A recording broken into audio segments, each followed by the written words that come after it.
nze Selection Williams Live Uganda webale kugoberera ona wosinzira okugoberera nero nze tubeeke ensonga zetwogerako era nga nkwebaliza ddala ng'omuntu angoberedde okumala ebbanga eddene nawe yakatandika okungoberera nti Selection Williams ajja ebiseera ebisinga okwogera ku creative and performing arts ate era nga tusinga nnyo okwogera ku music as an art era nga bwenzijja okwogera ntera okuwa opinions zange proposals zange ne biki byendowooza nti bisobola okutwala maaso creative and performing arts and music in particular as an art. Today I come to talk about the e-concerts. Mu ggwanga lya Uganda ennaku zino oyinza okuba wakiwulirako oyinza okuba tokiwuliranga oyinza okuba oli mu Uganda obanga oli bweru wa ggwanga lya Uganda waliwo e-concerts ezitegekeddwa mu ggwanga lya Uganda okuyamba ku bannabitone naddala abayimbi okusobola okugenda mu maaso. Waliwo ebibuuzo bye neebuuza ng'omuntu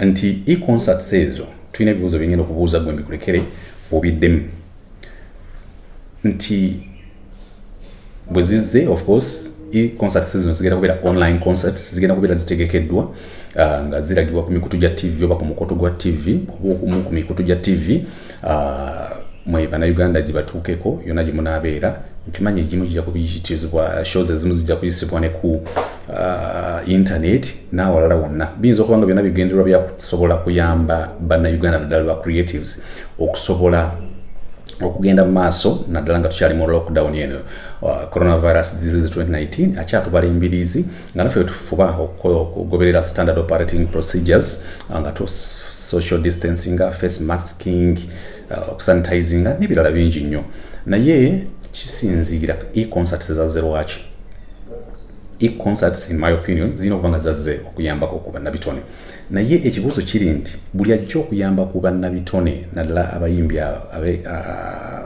abaperforming abarecording n'abaperforming abazze kuyamba bantu ba mirundi emeka. For example, the music in fraternity or industry ebamba songwriters ebamba audio producers and sound engineers sola nabo batwalira awo ba sound engineers mubaamu abantu nga ba managers mubaamu ba event organizers mubaamu ba promoters mubaamu ba abantu abalala bangi nno kakati ekibuuzo kiri nti e-concerts what are the main goals what are the main objectives for the e-concerts zine ziri mu kujja of course initially primarily they are good kubanga ekisooka zigenda kukomyawo essuubi eri abantu naddala bannabitone okusigala nga bafuna opportunity to perform ekirala namwe bannayuganda abadde bamaze ebbanga nga temulaba bivulu bino muyinza okuba mbadde mbiraba ku TV stations ezimu nga mulaba some concerts online organized by beer companies, individual artists and etc. But today in particular it is geared by the government. Question is, how can we make it able to benefit more or beyond the artists? Wano ndabawo abantu ekibuuzo ekisooka what are the objectives bwe tuba tuleta e-concerts objectives ziriki objectives ekisooka ddala zizzenga mwe tugenda okufunira ssente bannabitone naddala abayimbi n'abeetooloolero ku ebyo zibagenda okukozesa okutuukira ddala nga tuvudde mu lockdown ezzenga entertainment just for people to keep home to be relieved from the pain or pressure and anxiety brought about by coronavirus disease 2019 ezenga just content for a TV station just content for internet ezenga what e-concert season what are the main goals and objectives so nze ndowooza nti objectives ekisooka in my opinion zanbadde bbiri esooka okuzzaamu abantu essuubi through music or using music as a tool okujja ne baperforminga ne bakola performances ne bakola good songs of fighting against coronavirus disease 2019 and encouraging people to follow and the guidelines of the president or the presidential directives regarding following or putting in action the operating standard operating procedures. Ekyo nga tukozesa music bannange temugwamu maanyi muddemu amaanyi tusobola okuwangula n'ebirala. Music can be using it can be a tool of motivating and inspiring people, encouraging people to live again or to live on. Ate nekolebwanga tool eya abantu bannabitone bennyini naddala abayimbi abo okusobola bo bennyini okuddamu essuubi nga bafuna ne some money. Main objectives would be those ones, and I understand I'm only having to, and the organizers or people who are having stake in this in the organization of the e-concerts may have had discussions regarding people abali awaka okufuna some entertainment and encouragement okusobola living on even when we are going through this lockdown and the pandemic. Then the artists okubeera motivated. So objectives is they are not so much laid out, and bani primarily but beneficiaries both kuchiri kyenjogeddeko e-concerts zino bezijja twagala kuzzamu bantu bali kwa kamaanyi okubalaga essuubi nti obudde bukyasobola okugenda mu maaso nga tuli balamu. Twagala kuzzamu ba artists maanyi nti performances wadde tezisobola kubeerawo physically zisobola okubeerawo online. Twagala kuyigiriza ba artists bano okusobola okugenda mu maaso nga bamanyi nti ne bw'oba toli traditional performing at Obligato, performing at Freedom City, Batival and etc. You can as well be virtual and reach your fan base. I don't know. When it comes to money, who are the main beneficiaries? I understand the e-concerts are sponsored, are powered, are financially powered. Ekibuzo kiri nti bani betusinza okutunuulira bwe kiba kyagaba ssente zino ezijjidde mu e-concerts, bani bagenda okusooka okusingira ddala okufunamu bani betutegetinga, because I wouldn't want to hear any promoter around this money. Promoters bafunye sente, and in my opinion it wouldn't be the promoters around the e-concerts. Nti ba promoters banoonya ki ku e-concerts. Actually Monsonyiwe, I call them promoters, event organizers, because event organizers ojja kwekanga nti bokkiriza nti beneficiaries they are artists bafunemu some money, ate nokkiriza ba promoters nga abasinga obungi beyagaliza bokka. Kitegeeza nti sente zino President Museveni oba General Salim Saleh ojja kuzireese ng'olowooza zigenda ku benefiting nga Fefe Busi zigenda ku benefita, agenda kubeera primary beneficiary, agenda kubeera Jostede, Nina Rose Kabako n'abalala, naye ate weekange nga agenda okufuna sente zino agenda kuba promoter. Ku buli siringi 10 nga promoter agenda kufunako siringi 7. Bw'amala okufunako 7 TV efuneko ye 7 zonna, promoter ayinza okufunako nno 5, TV nefunako 3, ezo siringi 8 ku buli 10. Kakati 10 neligenda mu promotion, ezo siringi 9, 10 nelibeera erya artist. Era netuddayo mubiri nti artist olowooza omuyambye nga artist omuyambye ku buli siringi 10, 5 ga promoter agenda gawuttanya, 3 gagenze eri platform, 10 ligenze eri promotion to data bundles and etc. Butya bagenda okukijjajjatta. Kakati 10 lisigadde erya artist. Question is, has the artist benefited? No. And the artist, are we talking about the only performing artist? How about the songwriters, the John Kays, the Nava Grace, the Dr. Brains? How do they get to benefit out of the e-concerts? Because I understand these e-concerts are supposed to come as a way of motivating and empowering and giving some financial base to stakeholders of the creative and performing arts and music in particular. Bwetumala okugaba bano ba artists or ba songwriters should wait until when? The audio producers, Diggy Bowers, Atini Pro, Paddyman and the rest should wait until when? So my opinion would be primary beneficiaries would be the stakeholders, especially in the creation and performing. And in other words, I would recommend not the organizer, the event organizers to be near this money, because runners of agenda zidia. Bayinza okuba bonna si bayaye naye abamu ku bo majority bayaye ojja kwekanga nga kyobadde oyagala okukola dear government era tokikoze. So my point would be nti let us wait and think twice and think again to see how we can bring on board stakeholders, especially in the creation point or section. I've told you waliwo audio producers, sound engineers, they are songwriters, they are managers, they are technicians.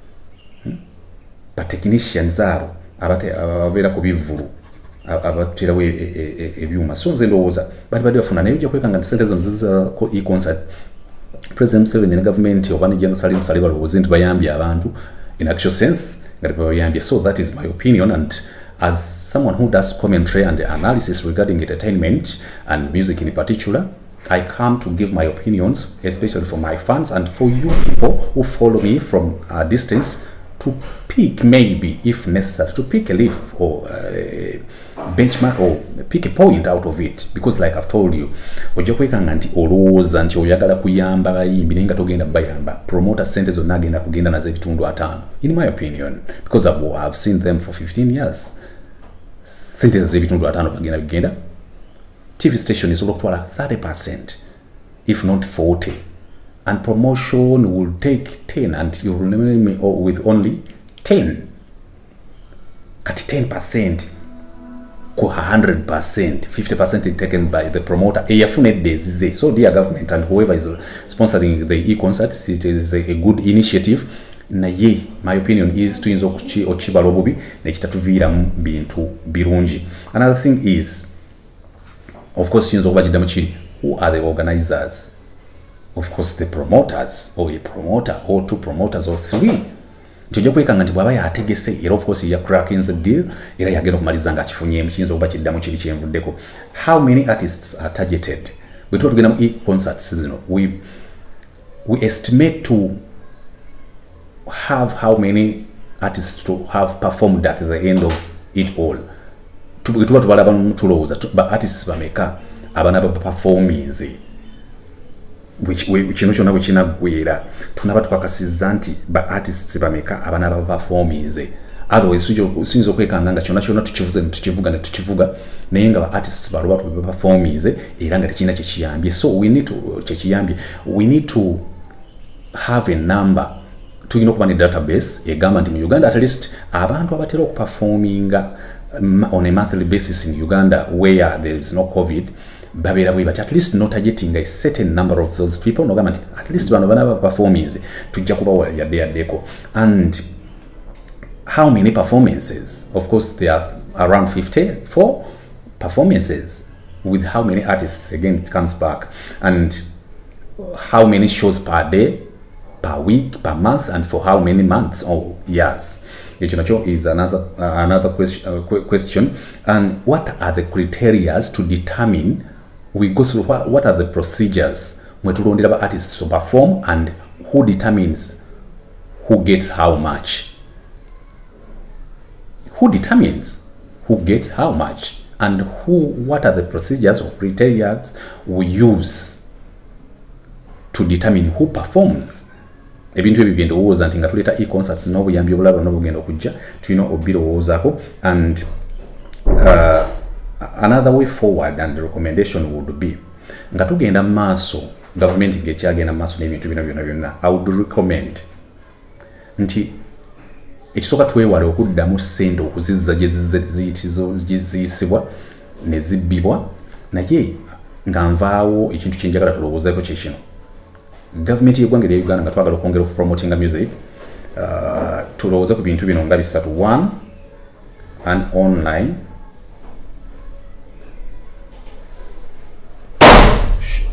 online shop, a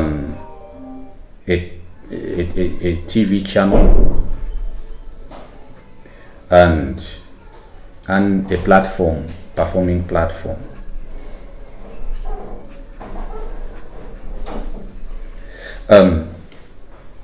Recently, we heard of the Yuga Tunes, I don't know, totally don't know what exactly happened to the Yuga Tunes.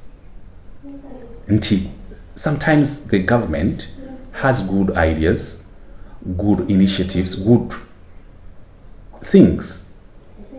But the challenge is in Sibambi Edibamdere. Yuga Tunes was supposed to be another example of iTunes, Tidal, Spotify, Boomplay, etc. And it was a version of, it was a digital version of the likes of Kasiwukira and Rusine.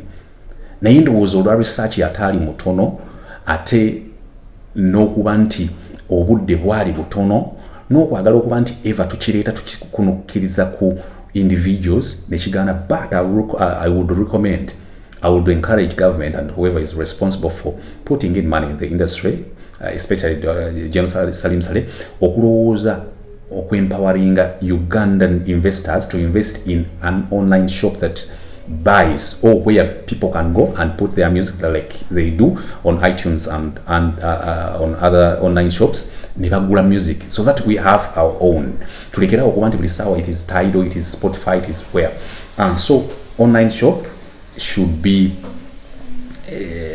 inokulowozebwako nga it is Uganda. Yuga Tunes was a spot on, but I don't know exactly what happened. Another thing is a TV channel. A TV channel or TV channels by government is going to be the MTV. In Uganda, currently we're having Magic One and First TV, which stations are trying so much to play Ugandan music back to back. Those and Twitter TV stations, because as Ugandans during this lockdown, abana bafe struggling nnyo okuteeka their music on Trace Muziki, Trace Africa, Trace Gospel, Trace Urban and etc. Kakati singa naffe tuzimbeza ffe nga Nigeria n'aba South Africa bazimba byabwe, kiyinza okwongera okutuyamba n'okututumula music wa Uganda from a local angle. So it is another recommendation I would give. Another thing is a platform for performance. For example, YouTube is a platform that is employing a lot of Ugandans, but challenges are like Ugandans.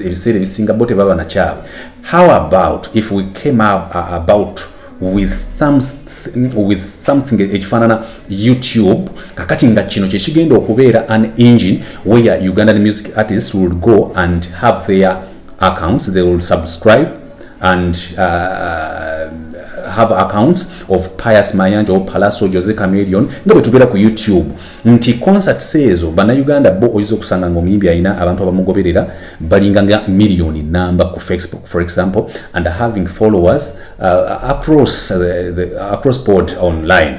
Kati abantu abo basobola okwencouraging their fans to go and listen or watch their views and their concerts online naye nga kikolereddwa bana Uganda, other than thinking about only TV channels, certain TV channels, thinking about only certain platforms. I would recommend to have our indigenous engine or platform nga kifanana nga YouTube example yensobola okuwa ng'omuntu asobola okugendako n'ateekamu account ye nagulawo account we nga selector bagulawo account ye ya YouTube. Kakati gwe n'ogamba bannange bannayuganda abangoberera ku TikTok, abangoberera ku Facebook, abagenda ngenda kubeera ku Gube oba Dupu oba Kiki kyonna ngenda kubeera ne concert. People can go there, and internet kubanga ntono kubanga YouTube omuntu okuhavinga a live stream on YouTube, it is so expensive. Nandirowoozezza nti bwe tuleeta a platform eno ebeerenga internet it is ngezi ewewukako ng'omuntu ekisookera ddala bw'agenda okustreaminga live kuba ekitusumbwa mu Uganda. But Uganda tebasobola ku affordinga, the internet is so expensive, but especially recently there is an addition of 12% per what you buy regarding data. Kati nga ndowooza when we bring something ekifaanana YouTube, we can bring on board partners like telecom companies ezisobola okuleeta stream bundles ng'omuntu bw'asasulira a stream bundle asobola okuviewing a show for a full hour ku a minimum data charge eya stream bundle nga bwe tulina call bundles, data bundles n'ebirala byonna lwaki mbireeta as a way forward and recommendations in good faith to see our industry moving forward. So my proposal is tukifune ekintu ng'ekyo ng'omuntu asobola okuteeka concert ye ogenda n'ogulawo account yo bw'omala ogigulawo n'oteeka concert yo ne weekolera akajanja abantu n'ogamba bw'oba olina miliyoni y'abantu abakugoberera oba emitwalo 5 agakugoberera ne bw'ofunako omutwalo gumu kasita babakendereza ku internet. I remain Selector Williams Live Uganda. Goodbye. That is been my proposals, recommendations, and what I think about how we can make money and make the artists remain alive, and our followers, of course, who are the fans and all stakeholders in the music or creative and performing arts, especially during this coronavirus disease 2019 that has triggered a consistent lockdown. We are still into the 42 days as per the directives by the president. So that is mine. Goodbye.